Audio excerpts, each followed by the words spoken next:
I'll ask you to sit down.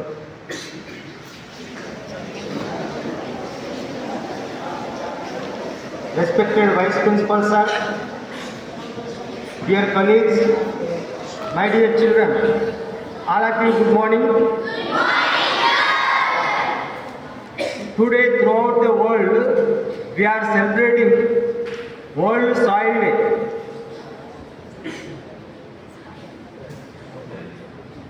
Our Earth is the only planet which has life. It is a gift of the God. It is a precious natural resource where we are living. Earth is the only planet which provides us food, water, shelter. ఈ భూమి మనకు ప్రకృతి ప్రసాదించిన వరం. దీన్ని మనం protect చేసుకోవాలి.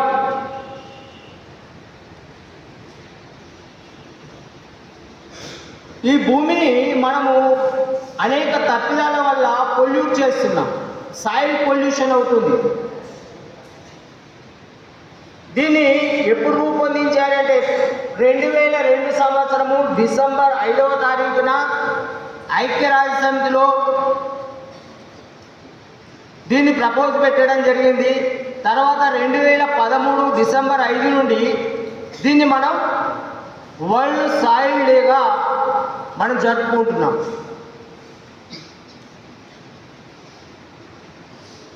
మనం విచక్షణారహితంగా భూమిని ధ్వంసం చేస్తున్నాం. మైనింగ్ అని, తర్వాత వ్యవసాయ రంగంలో we are using over pesticides and fertilisers. దానివల్ల సాయిల్ పొల్యూషన్ కాకుండా గ్రౌండ్ వాటర్ పొల్యూషన్ కూడా ఏర్పడింది. కొన్ని సంవత్సరాల క్రితం కేరళ రాష్ట్రంలో కోకోకోలా కంపెనీ దానిలో పెస్టిసైడ్ అవశేషాలు ఎక్కువగా ఉన్నాయని దాన్ని బ్యాన్ చేయడం జరిగింది. ఆ కోకోకోలా కంపెనీ సీల్ చేశారు. తర్వాత కోకోకోలా కంపెనీ యజమాని కోకోకోలా తయారు చేయడానికి ఏ వాటర్ అయితే వాడుతున్నారో అదే బోర్ వాటర్ని శాంపిల్గా తీసుకెళ్ళి చూపెట్టడం జరిగింది. పెప్సీ కోకోకోలాలో ఎలాంటి ఆనవాళ్ళు ఉన్నాయో సేమ్ వాటర్లో కూడా అలాంటి పొల్యూటెంట్సే ఉన్నాయి. దీన్ని బట్టి వాళ్ళు ఎలాంటి పెస్టిసైడ్స్ లాంటివి కలపలేదు. అది ఎత్తులో ఉన్నటువంటి వాటర్ పొల్యూషన్ వల్లనే ఏర్పడిందని మళ్ళీ ఆ కంపెనీ ఓపెన్ చేసుకోవడానికి అనుమతి ఇవ్వడం జరిగింది హైకోర్టు. ఈనాడు మనం డిఫారెస్టేషన్ చేస్తున్నాం, అనేక చెట్లు నరికివేస్తున్నాం. దానివల్ల సాయిల్ ఎరోజన్ ఏర్పడుతుంది.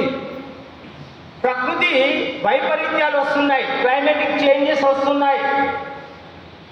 విపరీతమైనటువంటి వర్షాల కారణంగా ల్యాండ్ స్లైడ్స్ ఏర్పడుతున్నాయి, ఎర్త్క్వేక్స్ వస్తున్నాయి. నిన్ననే మనకు ములుగులో కరెక్ట్ 7:27 నిమిషాలకి ఎర్త్క్వేక్ రావడం జరిగింది. రిక్టర్ స్కేల్ పైన 5.3. అంటే ఇలాంటి ఎర్త్క్వేక్ మన ఉమ్మడి ఆంధ్రప్రదేశ్, తెలంగాణ, ఆంధ్రప్రదేశ్లో గత 20 సంవత్సరాల నుండి రాలేదు, కానీ ములుగులో వచ్చింది. దానికి కారణం ఏంటంటే మానవ తప్పిదాలే. మైనింగ్ చేస్తున్నాం, కోల్ ఫీల్డ్స్, అలాగే మనం విచక్షణ రహితంగా డ్యాములు కడుతున్నాం, ప్రాజెక్టులు. ఇది కూడా ఒక రకంగా ప్రకృతి వైపరీత్యాలకు కారణభూతం అవుతుంది. అంటే భూమి లోపల ఉన్నటువంటి పగుళ్లను సర్వే చేయాలి.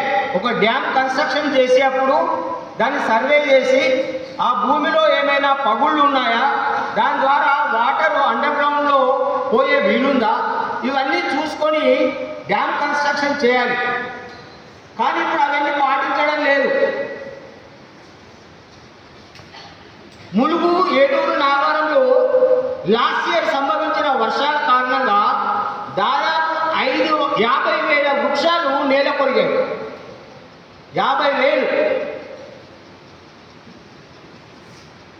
జియాలజిస్ట్ చెప్పేది ఏంటంటే ప్రకృతి వైపరీత్యానికి అదొక కారణం, మైనింగ్ ఒకటి, కన్స్ట్రక్షన్ ఆఫ్ డ్యామ్స్ ఒకటి, రెండవది ఆ వైపరీత్యం జరగడం వల్లనే ఈనాడు ఎర్త్క్వేక్ సంభవించింది. మరోసారి కూడా రావడానికి ఛాన్సెస్ ఉన్నాయి అంటున్నారు. మనం పెస్టిసైడ్స్, ఫర్టిలైజర్స్ ఎక్కువగా వాడుతున్నాం వ్యవసాయ రంగంలో, దాన్ని తగ్గించుకోవాలి. రసాయన ఎరువులు తగ్గించుకోవాలి. భూసారాన్ని పెంచడం కొరకు, పంట దిగుబడి పెరగడం కొరకు మనము ఎక్కువగా రసాయనాలు వాడుతున్నాం, వాటిని తగ్గించుకోవాలి. రెండవది ప్లాస్టిక్ వినియోగం. ప్లాస్టిక్ దాదాపు భూమిలో కరగదు, చాలా సంవత్సరాలు పడుతుంది. ఒక 2 నుండి 3 సెంటీమీటర్ల సాయిల్ తయారు కావడానికి దాదాపు 1000 సంవత్సరాల సమయం పడుతుంది. మరి అలాంటిది మనం విచక్షణారహితంగా మైనింగ్ చేస్తున్నాం, విచక్షణారహితంగా బోర్వెల్స్ వేసి అండర్ గ్రౌండ్ వాటర్ని ఎక్కువగా లాగేస్తున్నాం. అవసరానికి మించి వ్యవసాయ రంగానికి వాటర్ ఇస్తున్నాం. దీనివల్ల అండర్ గ్రౌండ్ వాటర్ కంప్లీట్గా ఎగ్జాస్ట్ అయిపోయింది. అందుకే ప్రకృతిని కాపాడడం మన ధర్మం. ప్లాస్టిక్ను నిషేధిద్దాం. మెజర్, మానిటర్, మేనేజ్, ఈ 3 మనం దృష్టిలో ఉంచుకున్నట్లయితే మన భూమాతను మనం కాపాడుకుంటాం. భూమాత చల్లగా ఉంటే మన లైఫ్ కూడా బాగుంటుంది. Thank you.